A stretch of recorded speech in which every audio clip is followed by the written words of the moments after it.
Untuk mendukung Belajar Bentar, kalian bisa mengklik subscribe. Halo, selamat datang di Belajar Bentar.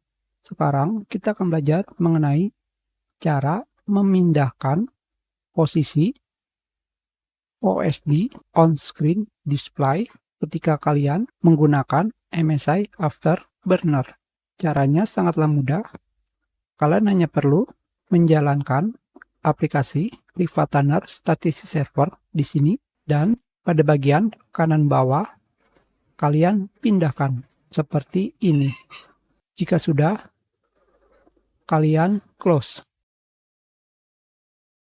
Maka posisi OSD akan berubah.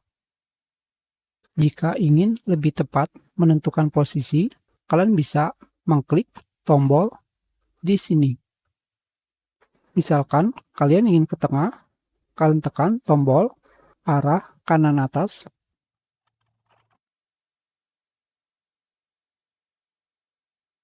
Seperti ini.